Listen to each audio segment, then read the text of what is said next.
Dios les bendiga, mis amados hermanos. Estamos en la continuación del estudio Los 5 dones ministeriales o los 5 ministerios.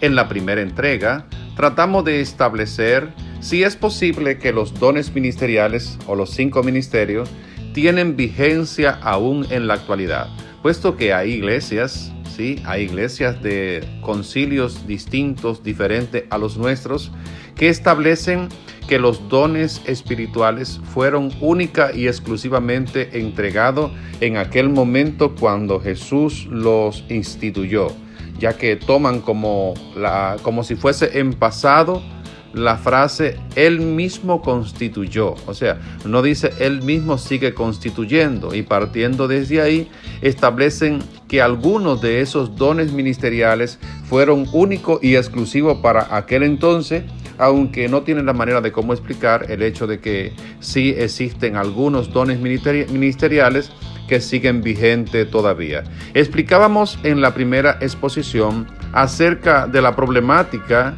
existente dentro de lo que es la elección de los 12 apóstoles de Jesús. Específicamente seguimos con el don del apóstol, don ministerial o ministerio del apóstol.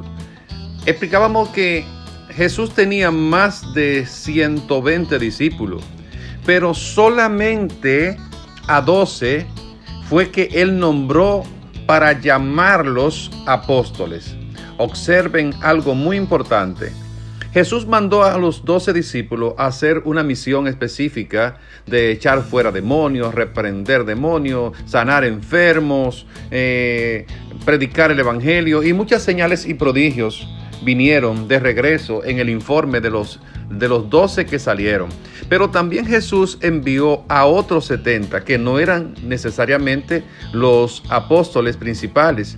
Y esos 70 que salieron a hacer lo mismo que hicieron los 12 apóstoles, nunca se le llamó apóstoles. Observen lo siguiente. Siempre estuvieron con Jesús los 70, echaban fuera demonios, predicaban el evangelio, sanaban enfermos en el nombre de Jesús. Pero ¿por qué no se les llamó apóstoles si estaban ejerciendo el ministerio del apostolado? Para los que defienden la línea de que los apóstoles son vigentes para hoy, ¿por qué solamente a los 12 Jesús les llama apóstoles y no les llama apóstoles a los demás que hacían lo mismo? Lo mismo, hermanos. Lo único era que no estaban en el grupito de los 12 principales, pero sí ejercían las mismas funciones. Usted puede comprobarlo en el libro de Lucas en su capítulo 10 acerca de la misión de los 70, y se dará cuenta de que la función de cada uno de ellos era precisamente la misma de los 12 principales. Ahora bien, vamos a tomar en consideración la línea segunda de que el ministerio del apostolado era única y exclusivamente para los que Jesús había designado Él, los que Él había nombrado.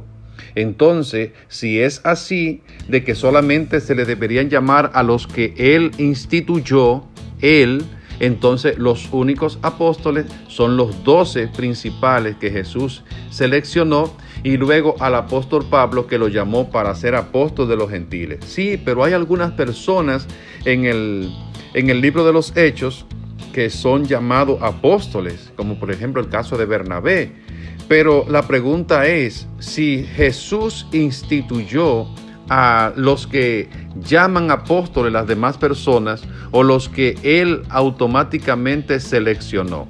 Porque el problema del ministerio del apostolado es que yo no conozco ningún concilio, ninguna institución evangélica que dé una credencial de apóstol. Observe, busque a ver, entre los concilios de sana doctrina que usted conoce alguno de ellos que otorguen una credencial de pastor? Sí. ¿De evangelista? Posiblemente. ¿Una credencial de profeta? Difícilmente que la encuentre. ¿Una credencial de maestro? Tampoco la va a encontrar. ¿Va a buscar una credencial de apóstol? Tampoco va a encontrar credencial que tenga que ver, que digan que son apóstoles. Inclusive la mayoría de los concilios lo que otorgan es grados ministeriales dentro de lo que es su institución. Por ejemplo, el Concilio Asamblea de Dios presenta obreros ministeriales, obreros exhortadores, obreros licenciados y obreros ministros. Pero no dice ni tan siquiera en su credencial pastor, ni dice evangelista, ni dice profeta, ni dice apóstol, ni dice maestro. Por lo general, se entiende que el pastor automáticamente es todo aquel que ejerce el liderazgo en una congregación, es que está al frente de la misma, pero no se ha establecido cuál es la pauta que rige el ministerio del apostolado en el tiempo presente, porque casi siempre que usted escucha que alguien es apóstol, o lo dicen los miembros de su congregación como una forma de exaltar o reconocer el arduo trabajo que realiza ese pastor, líder de algunas instituciones más aparte de la de él, o lo hace él mismo a título personal. Él mismo se coloca el tema o el título de apóstol, quizás para causar un poquito más de impresión o ganar un poquito más de renombre y respeto dentro de lo que es el ámbito ministerial. Por eso, cuando decimos que el ministerio del apostolado persiste en los tiempos actuales, la pregunta es si realmente lo constituyó el Señor o se está constituyendo a sí mismo. Pero lo que más me llama la atención de todo esto no es tanto lo del ministerio del apostolado o los 5 ministerios o dones ministeriales. Es que nosotros tratamos de hacer una doctrina de una situación que se presenta en el capítulo 4, como si la temática del capítulo 4 fuese la de los dones ministeriales. Observemos lo siguiente. Cuando usted va a Corintios 12 y habla acerca de los dones espirituales, y cuando va a Corintios 14, cuando se habla acerca de los dones del hablar en lengua, y cuando va a Corintios 13, cuando se habla acerca del amor, usted se puede dar cuenta, sin ser una persona muy escudriñador de la palabra, que la temática del capítulo 12 de los dones espirituales es tan clara, la temática de la página, como también el desglose, de que realmente se está hablando de ese tema y desglosa el tema como algo que es específicamente de lo que se está tratando. O sea, usted no lo va a ver como una situación por casualidad, sino que usted ve que clasifican los dones, le da una explicación de para qué sirven cada uno de ellos.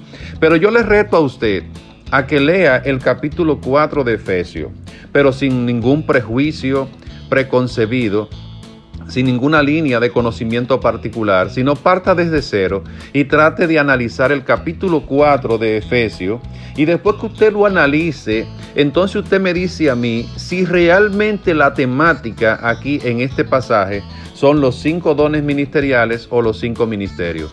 Se dará cuenta que no. Observe, en el capítulo 4, yo pues, preso en el Señor, os ruego que andéis como es digno de la vocación con que fuisteis llamado, con toda humildad y mansedumbre, soportándoos con paciencia los unos a los otros en amor, solícitos en guardar la unidad del Espíritu en el vínculo de la paz, un cuerpo y un espíritu, como fuisteis también llamado en una misma esperanza de vuestra vocación, un Señor, una fe, un bautismo, un Dios y Padre de todos, el cual es sobre todos y por todos y en todo. Pero a cada uno de nosotros fue dada la gracia conforme a la medida del don de Cristo. Conforme a la medida del don de Cristo. Por lo cual dice, subiendo a lo alto, llevó cautiva la cautividad y dio dones a los hombres. Alabado sea el Señor. ¿Ve? Cuando usted ve esa parte ahí, está estableciendo cuál debe de ser el comportamiento de cada uno de nosotros dentro de lo que es el cuerpo de Cristo, independientemente de cuál sea nuestra posición, nuestra postura o qué tan agraciado hayamos sido a través de las dádivas del Señor con la repartición de los dones ministeriales que nos ha sido conferido. Y aquí se presenta este desarrollo, no tratando de decir que los únicos y exclusivos dones que puedan haber ministeriales para edificar el cuerpo de Cristo sean necesariamente los expresados en este lugar, en este momento y en esa porción de las Escrituras. Más bien, lo que trata la temática general del capítulo 4 es de enseñar a cada uno de los creyentes, no importando cuál sea su don o su llamado, a que aprendamos a vivir en una paz y en armonía y entender que lo que hayamos recibido de parte del Señor no ha sido por nuestra fe ni por nuestra capacidad, sino más bien que cada uno de nosotros nos fue dada la gracia conforme a la medida del don de Cristo, como Él quiso y dentro de lo que es su divina voluntad. Luego continúa en el versículo 10, el que descendió es el mismo que también subió por encima de todos los cielos para llenarlo todo, y él mismo constituyó a unos apóstoles, a otros profetas, a unos evangelistas, a otros pastores y maestros. Oiga bien el propósito, a fin de perfeccionar a los santos para la obra del ministerio, para la edificación del cuerpo de Cristo. Y sigue explicando posteriormente, hasta que todos lleguemos a la unidad de la fe y del conocimiento del Hijo de Dios, a un varón perfecto a la medida de la estatura de la plenitud de Cristo, para que ya no seamos niños fluctuantes llevados por doquier de todo viento de doctrina, por estratagema de hombres que para engañar emplean con astucia las artimañas del error, sino que siguiendo la verdad en amor, crezcamos en todo en aquel que es la cabeza, esto es Cristo, de quien todo el cuerpo, bien concertado y unido entre sí por todas las coyunturas que se ayudan mutuamente según la actividad propia de cada miembro, recibe su crecimiento para ir edificándose en amor. Alabado sea el Señor. Yo les reto que usted lea ese capítulo 4, desde el versículo 1 hasta el versículo 16, y se va a dar cuenta que la temática es un llamado a la unidad del cuerpo de Cristo, para que cada uno podamos ejercer en armonía lo que tengamos de parte de Él, lo que hayamos recibido de parte del Señor, y no que es la intención de este capítulo el establecer necesariamente que existen única y exclusiva 5 dones o 5 ministerios, los cuales están puestos ahí como si fuese en un orden jerárquico, en donde se estableciese que el apóstol es el mayor, que el profeta es el segundo, que los evangelistas son los terceros y que los pastores son los cuartos, y lo último, como de ñapa, entonces el ministerio de maestro. Eso no es lo que quiere decir el apóstol, ni es tampoco lo que enseña la Biblia. La tercera línea dentro de lo que es este tipo de enseñanza con respecto al ministerio del apóstol es la que pretende enseñar que un apóstol es un misionero. Bueno, pues si un apóstol es un misionero, es dentro de lo que es la explicación etimológica de la palabra, que apóstol quiere decir enviado, y un misionero es alguien que es enviado. Siendo así, si apóstol es un misionero, y la palabra apóstol en este tiempo representa al que sale a llevar el evangelio a una misión específica, a un país, una ciudad o un lugar adecuado, entonces, ¿para qué llamarle apóstol? Si apóstol es un misionero, pues siga utilizando la palabra misionero, porque nadie que se le llame misionero entiende que se le está poniendo por encima de nadie, ni por encima de los pastores, ni por encima de los demás ministros o ministerios, sino que la palabra misionero como que denota un poquito más de humildad dentro de lo que es el cumplimiento de una misión. Cualquiera se podría llamar misionero y no se le vería como una actitud de altivez o arrogancia ministerial, Sin embargo, cuando usted mismo se llama apóstol, ahí viene la problemática, porque usted está tratando de relucir por encima de los demás. ¿Y qué hacer cuando los demás son los que nos ponen el nombre de apóstol? ¿Usted se queda callado? Pues fíjese que si a usted lo llaman ingeniero o doctor y usted ni es ingeniero ni es doctor, entonces debería haber una corrección de parte suya y decir: disculpe, yo soy simplemente un siervo de Cristo, aspirante a siervo inútil.